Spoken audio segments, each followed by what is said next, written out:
Hello historical people, it's Wes talking about English Longsword again. Today we're looking at the 7th lesson of the Harley manuscript. I'm going to read the text out for you so that you know what we're on about. I got the 7th lesson is Smite a hauke cross.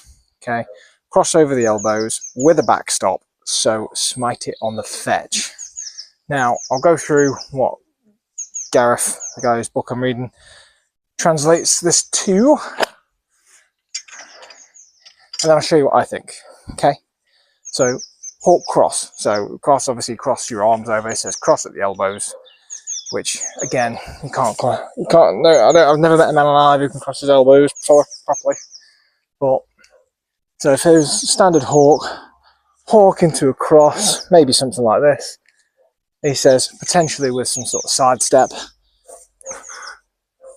So as that's coming down, cross my arms. Now as I come down, I could cross my arms. If I just let them cross, it's going to end up like this, like a weird uppercut attack. So maybe, or the other way, maybe. Okay, well that's what I'm left with. And he obviously says so smite it on the fetch, so they could mean to come round like that, but to me that doesn't make too much sense. But anyway, it should look something like, okay, backstop means protect your back. You're in sort of like a pendant guard, kind of sloping away. I think that's kind of what is alluring to. However, me, and obviously I need to go and redo a bunch of my first ones. However, my personal theory now is that the hawks are uppercut attacks. So if I was to cross my hands as I come up, I actually give myself a really nice kind of zerkow.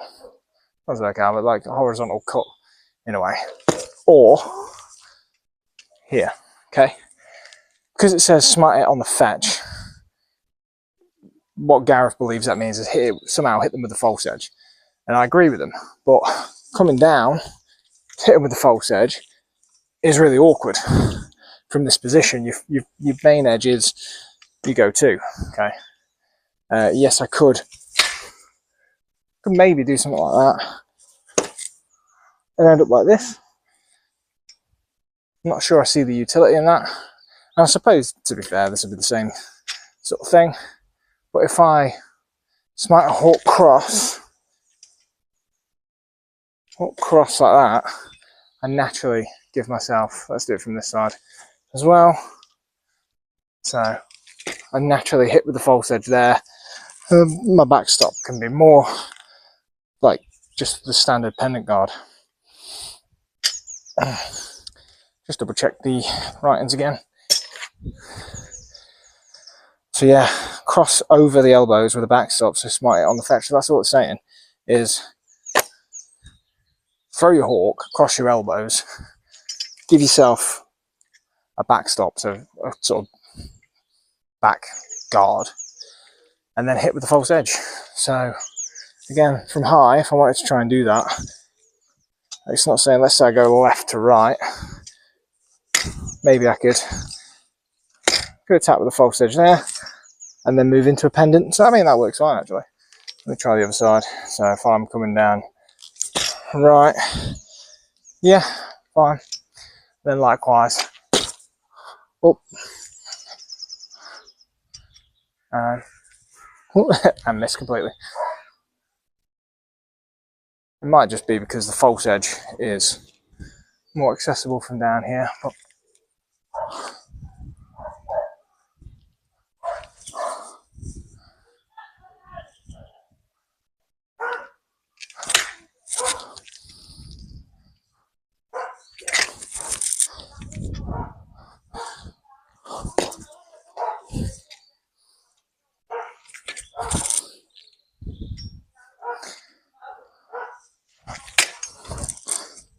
yeah, it just feels better that way. But you could equally do it there. Okay, 2 options, not bad. And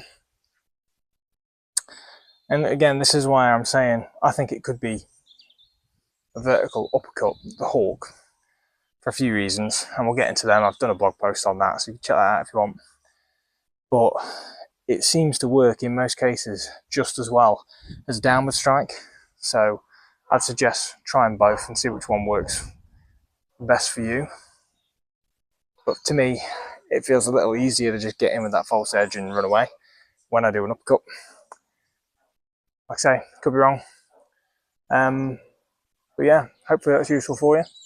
And I won't see you in a bit because I'm going to ask you to like, subscribe and all that stuff. And then I'll see you in a bit. So thanks again. Bye.